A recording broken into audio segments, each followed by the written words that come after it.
When determining the ampacity of an aluminum XHHW conductor, you would refer to the 75 degrees Celsius column in Table 310.16, since that is the temperature rating of the insulation. In this case, a number 2 American wire gauge aluminum XHHW conductor has an ampacity of 90 amps. Table 310.15b6 only applies to the main feeder into the building. This exception allows a number 2 American wire gauge copper conductor to be protected by a 100 amp breaker, even though the ampacity of the conductor is only 90 amps. This exception is based on the fact that the main feeder is typically short and has a low impedance, so the voltage drop is not a concern. For branch circuits, the ampacity of the conductors must be protected by an overcurrent device in accordance with Table 310.16. A 2-2-4 SER cable with aluminum conductors must be protected by a 90 amp breaker. Now let's delve deeper into the specifics of ampacity, conductor types, and the relevant National Electrical Code, or NEC, tables to provide a more comprehensive understanding. Ampacity refers to the current, measured in amps, that a conductor can carry continuously under specific conditions of use without exceeding its temperature rating. Several factors influence a conductor's ampacity, including the conductor material, its size or gauge, the type of insulation, the ambient temperature, and the number of conductors bundled together. The NEC provides tables, such as Table 310.16, that list the allowable ampacities for various conductor types and sizes under specific conditions. Understanding these tables is crucial for ensuring safe and code-compliant electrical installations. Conductors are typically made of copper or aluminum, each with its own advantages and disadvantages. Copper has a higher conductivity than aluminum, meaning it can carry more current for a given size. However, aluminum is lighter and less expensive than copper, making it a popular choice for larger conductors and service entrance cables. The insulation surrounding a conductor plays a critical role in determining its temperature rating and ampacity. Different types of insulation are designed to withstand different temperatures. Common insulation types include THHN, THWN, XHHW, and others. Each insulation type has a maximum operating temperature, typically 60 degrees Celsius, 75 degrees Celsius, or 90 degrees Celsius. The ampacity of a conductor is based on its temperature rating. When selecting a conductor for a specific application, it's essential to choose one with an appropriate insulation type and temperature rating to ensure safe operation. Table 310.16 in the NEC is a crucial reference for determining the allowable ampacities of conductors. This table lists the ampacities for various conductor sizes and insulation types at different temperature ratings, typically 60 degrees Celsius, 75 degrees Celsius, and 90 degrees Celsius. The table also specifies the conditions under which these ampacities are applicable, such as the number of conductors in a raceway or cable and the ambient temperature. When using Table 310.16, it's important to consider the following factors. Firstly, identify the conductor material, whether it's copper or aluminum. Secondly, determine the conductor size, typically expressed in American wire gauge or AWG. Thirdly, identify the insulation type, such as THHN, THWN, or XHHW. Fourthly, determine the temperature rating of the terminals and equipment to which the conductor will be connected. Fifthly, consider any directing factors that may apply, such as ambient temperature or the number of conductors in a raceway. Once you have gathered this information, you can use Table 310.16 to determine the allowable ampacity of the conductor. It's important to select the correct column in the table based on the temperature rating of the terminals and equipment. For example, if the terminals are rated for 75 degrees Celsius, you would use the 75 degrees Celsius column in the table. In the specific scenario involving an aluminum XHHW conductor, you would typically refer to the 75 degrees Celsius column in Table 310.16.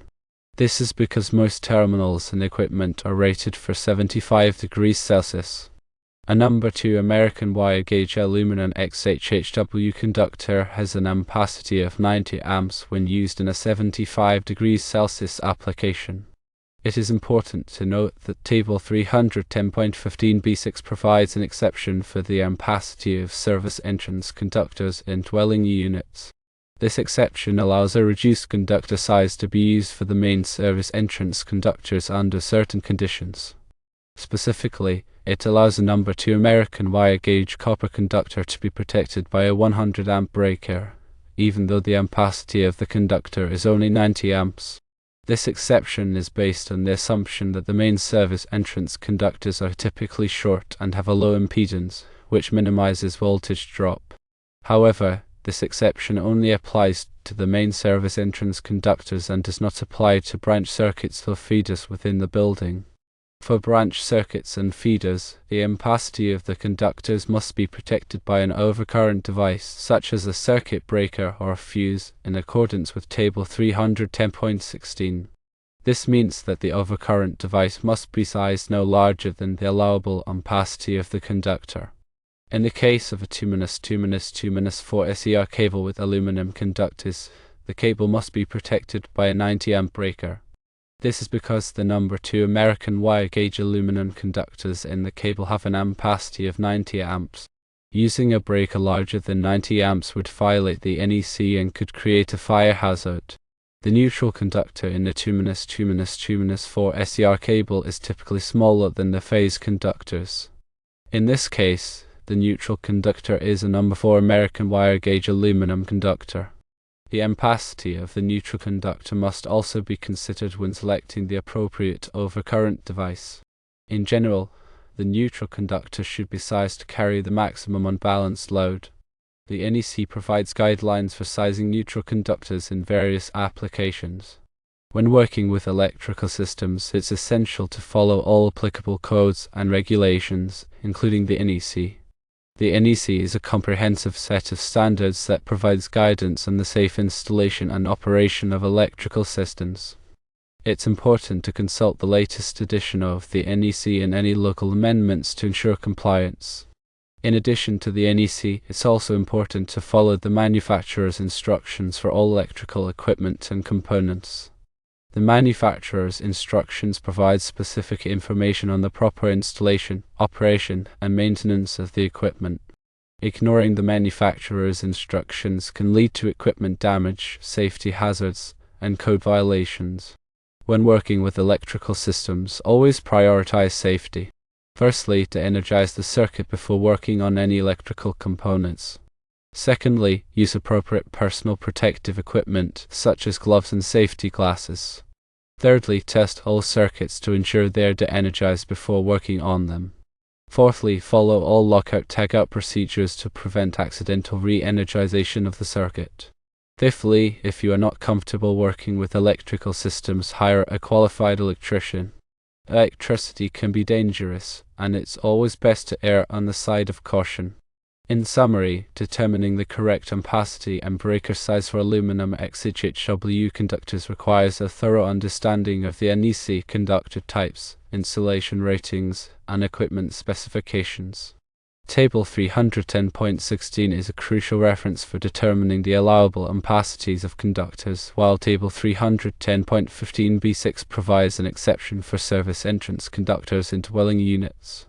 When selecting conductors and overcurrent devices, it's essential to follow all applicable codes and regulations, manufacturer's instructions, and safety precautions. By doing so, you can ensure safe and code-compliant electrical installations. Let's consider a few more detailed examples to further solidify your understanding of conductor ampacity and breaker sizing. Example 1 involves a branch circuit supplying a 20 amp receptacle. The circuit is wired with number 12 American wire gauge copper THHN conductors. The terminals on the receptacle are rated for 75 degrees Celsius. In this case, you would refer to the 75 degrees Celsius column in Table 310.16 to determine the allowable ampacity of the number 12 American wire gauge copper THHN conductor. According to the table, the ampacity is 20 amps. Therefore, the circuit breaker protecting the circuit should be rated at 20 amps. Using a larger breaker would violate the NEC and could create a fire hazard. Example 2 involves a feeder supplying a sub-panel in a commercial building. The feeder is wired with number 1 American wire gauge aluminum XHHW conductors. The terminals on the sub-panel are rated for 75 degrees Celsius. In this case, you would refer to the 75 degrees Celsius column in table 310.16 to determine the allowable ampacity of the number 1 American wire gauge aluminum XHHW conductor. According to the table, the ampacity is 75 amps. Therefore, the circuit breaker protecting this feeder should be rated at 75 amps. However, if the feeder is supplying motors, you may need to increase the size of the breaker to allow for motor starting current. The NEC provides specific rules for sizing overcurrent devices for motor circuits. Example 3 involves a service entrance for a single-family dwelling. The service entrance conductors are number 2 American wire gauge copper. According to table 310.15b6, these conductors can be protected by a 100 amp breaker. This is an exception to the general rule that the breaker should not exceed the ampacity of the conductor. However, this exception only applies to service entrance conductors in dwelling units. Understanding the nuances of these rules and exceptions is critical for ensuring safe and code-compliant electrical installations. Always consult the latest edition of the NEC and any local amendments to ensure compliance. It's also important to consider any specific requirements or recommendations from the local electrical inspector. They may have additional requirements or interpretations of the code that you need to follow. Remember that electrical codes and regulations are constantly evolving, so it's important to stay up to date on the latest changes. The NEC is typically updated every 3 years, and local jurisdictions may also adopt their own amendments to the code. By staying informed and following best practices, you can ensure that your electrical installations are safe, reliable, and compliant with all applicable codes and regulations.